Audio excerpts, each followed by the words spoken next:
I read it, I thought, oh my, this is incredible. How can they do it? But yeah, same. When I got the script, I was like, this is a huge film. It felt like just the level of the story and the locations and the action that happens within it. Yeah, it felt big. But they did it. I mean, you watch it and it's all there. It's all on screen. And Stuart Hannah, the director, and Bryan Singer, the producer, they put an incredible team together, including Hannah Simone and Alexis Denisof. Yeah, it's come out. It's huge and it's intimate, and I think that's what I love about it. What I do know is we're safe down here. The no reception. Exactly. The wireless is out on the bottom 3 levels. There's probably spill on 4 from 3, but if we stay on 6, we should be fine. Should be fine. Are you kidding me? No, not fine, but safe. Our H+ is off down here. The virus can't get in. So those people up there are dead? Traditionally, web series are mostly comedy-based, and frankly, early television was kind of vaudevillian variety shows. But eventually, television evolved into the 1-hour drama, the TV movie, now the miniseries and cable. So I think it's a natural evolution that the internet should start providing programming that is of a certain quality, a cinematic quality, that people have become accustomed to in their television and in their movies. So I wanted to do a series that actually looked and felt cinematic, and yet was this completely unique format that only really, or works best on the web. How do you define my brother, okay? His plane just landed. I mean, it's just his lot, right? It's not the whole airport. Right? It's more than the airport network. The whole world network is infected. It opens with this incredibly compelling event, and it's not a spoiler to say that 1/3 of the population is eliminated in the very opening of the show. And then throughout the course of the web series, you're going to meet all of these seemingly unconnected characters and storylines, which are very engaging in and of themselves. And then, as it unfolds, you see how these storylines tighten together into what we find out to be the reason for and the results of this huge event. Is it not strange leaving her alone? She's not alone. She'll be chatting for at least 10 minutes. Xian, that's a very nice name. It actually means peaceful child in Gaelic. Appropriate, isn't it? Well, actually, the reason my character gets H+ is because of this couple. She's hesitant. She didn't sign up for that. She just thought she was going to be a surrogate and carry this child. But because of the advancement in technology, and people always want that more, they want to monitor her because she's going to be carrying their child. Mm-hmm. So it's something I think she kind of felt she didn't have a choice in. If she was going to be the surrogate and then get paid for it, and she needs that money to kind of fulfill her dreams, she had to say yes. But it's a surprise to her when she's given H+. Yeah, and I think my character has a very has kind of 2 relationships with this technology. As you say, the show imagines a not too distant future where at least 1/3 of the population have their online capabilities implanted directly into their brain instead of being on a handheld device. And my character, were he not married to the woman who's part of the development of this research and this product, would probably avoid it like the plague. He's romantic, he's an old school, he's a writer.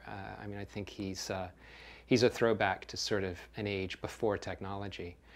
But because of this personal situation they're going through, he's forced into a direct relationship with H+ and the technology, and then throughout the use of it, it has a very powerful effect on our relationship as a married couple and our relationship with our surrogate. Hannah plays that character. Tell me about your town, Lena. Oh, it's very small, boring, rural. I'm sure you could read more about it using your H+. Nah, I fancy talking to people. you know, I'm interested in cautionary tales about technology. I mean, technology is a double-edged sword. It provides enormous benefits for happiness and health and exploration and understanding. It also, you know, but with it comes potential dangers, especially when you start drawing technology closer and closer to us. Some of those dangers can be physical dangers, you know, radiation from your cell phone, or in the case of H+, a cataclysmic thing that happens with an implant. There can also be social ramifications. You know, I was discussing earlier with a friend about the notion of, well, you know, now we all kind of sit around a table where we used to discuss things. Now we all sit on our you know, phones, talking to who knows who. Imagine you've got H+ and you're all sitting around a table just like this, and everyone's in their own world, watching their own movie, talking to 90 other people. But you know, whatever happened to this? So that's a peril as well.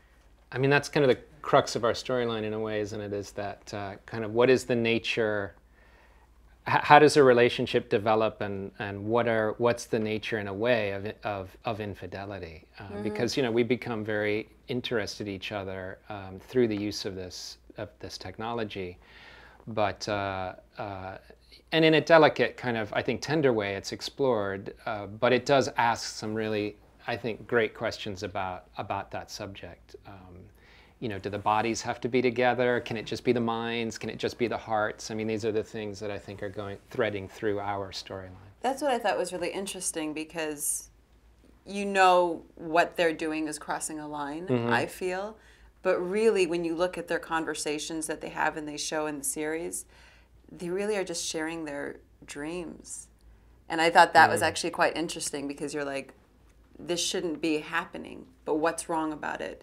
It brings up a lot of questions. This show in general brings up a lot of questions. It does, and every storyline is challenging and asking questions. I would say that what's unique about ours is that it takes this technology into the most intimate areas of a relationship and of our personal lives, and it looks at how it benefits and how it can damage. His digestive system was shut down.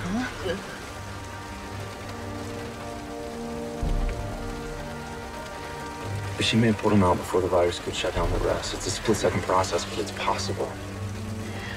If this man's digestive system is off, it's like a coma. What? We better act fast. How? We're not in a hospital. You know what FES is? You're kidding, right? I think transhumanism will begin with medical things that people need. Someone says, you know, my liver is shot, I have a brain tumor, what kind of technology, what kind of nanobot, what can you incorporate into my body to help heal me, to build a new liver, to cure Alzheimer's through reorganizing the synapses in your brain with technology, with the mechanisms. I think that's how it'll begin, and everyone will want that. I mean, who is not suffering, who has chronic pain, wouldn't introduce nanobots that could just eliminate the pain without the residual effects of drug addiction and things like that. So I think that's how it begin. That's how it would begin, and that would be welcomed. Then it would move into, well, wow, I'm going off, you know, to war, or I'm going to some village to, you know, or I'm going to build something. Wouldn't it be great if I had enhanced technologies, enhanced vision, enhanced knowledge? I could tap into the internet. I could tap into other, you know, communication systems in my brain. It would give me the leg up. It could give me the advantage. I think people would do it. I think crazier people would do it first, and then if it worked on the crazy people, then it would eventually, you know, your average person might say, yeah, I'll take that.